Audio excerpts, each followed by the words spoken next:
Thomas. This is my friend Cameron and Trevor. Frank, nice to meet you. Nice to meet you. We go to the Calvary Chapel up there on the 5th floor. Yeah, I've passed there a few times. Frank? Okay, so all we're asking is, do you have any religious background?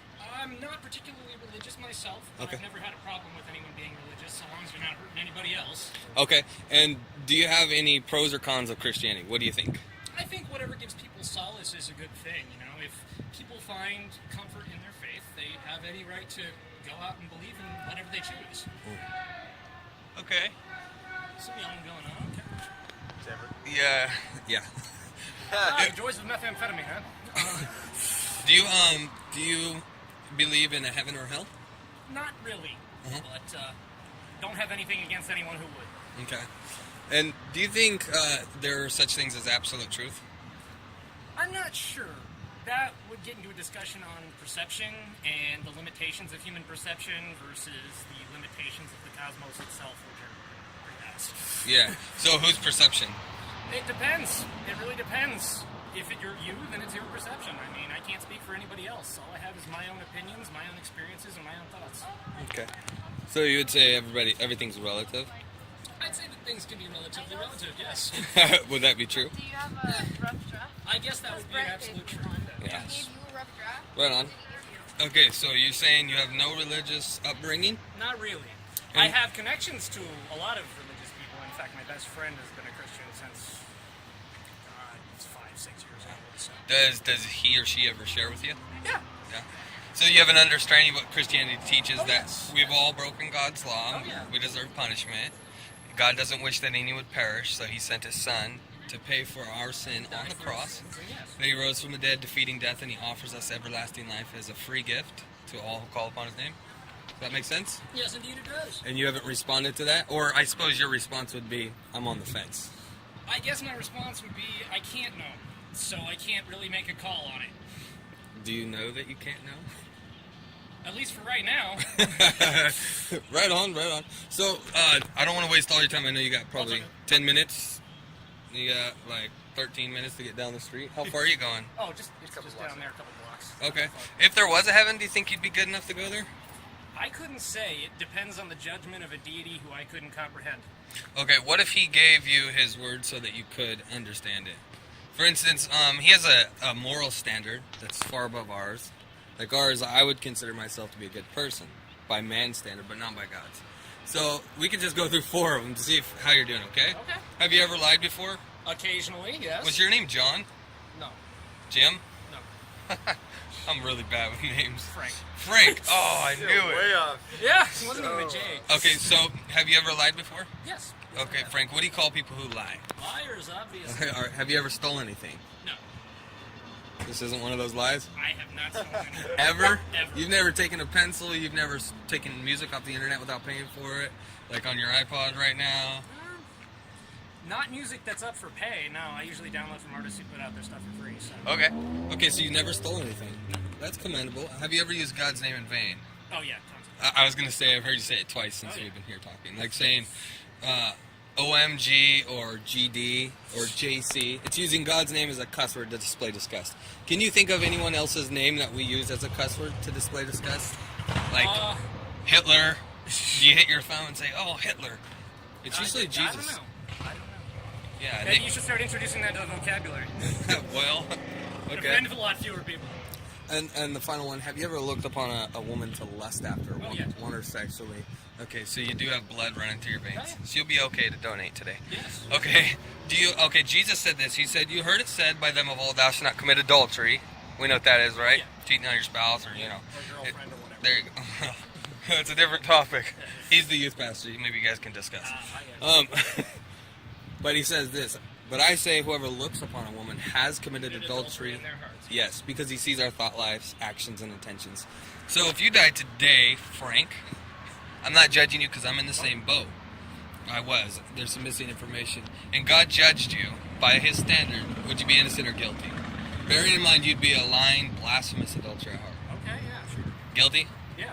Heaven or hell based on that? Obviously hell, but Hell. that's where it gets a little bit into sketchy territory because when you start bringing in the afterlife and things that people don't really know about, I'm one of those people who bases things on observation. I'm not one to believe in miracles. So I can't really know if there is a heaven or hell, nor can I say that say there is this deity, that this deity exists and is casting this exact judgment down. How do you know that the deity's not lying? Well, you might say that this deity is incapable of lying, but if the deity tells you that they're incapable of lying, do you take that on faith? That's interesting. I wrote down that question myself a couple days ago. But we're under the presupposition because God is absolutely holy, he won't lie. That's why it's a sin to lie, because you're lying about the character of God because you were created in his image. And so the Bible says that all liars will have their part in the lake of fire. That sounds really harsh, doesn't it? Yeah, it's pretty hardcore, pretty metal. Well, that's from your perspective. But remember, like, I use an analogy. I'm married. If I lie to my wife, I might end up on the couch. If I lie to a police officer, I might get a ticket, maybe a night in jail. I'm not sure how that would play out. But if I lie in the Supreme Court under oath, I'm going to federal prison. You see, the crime was the same, but depending upon whom it's committed against, the punishment's greater. So when we lie against God, the punishment's hell. Especially since he sent Jesus Christ to die on the cross. Okay, but that's working under the presupposition that God is incapable of lying. Yeah. And working under presupposition is just something I'm not going to do. That's what everybody does. You have a presupposition that you have no presupposition. We all have a starting point. So why is lying wrong according to any other worldview than Christianity? Because it amounts to contradictions, right? So you have to presuppose Christianity to go against it. Does that make sense? That makes sense. Okay. Anyway, our question, I didn't mean to dialogue like that. Our question basically was to find out what objections you have. So one of them would be you can't know. I can't know. I'm pretty agnostic in that regard. I can't know.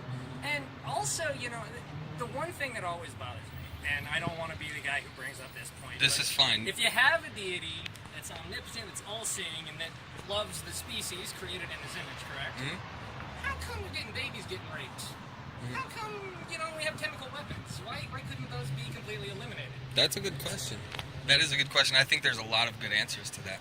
One, the first thing I'd point out is that from the opposite side, like the atheistic side, it wouldn't matter anyway.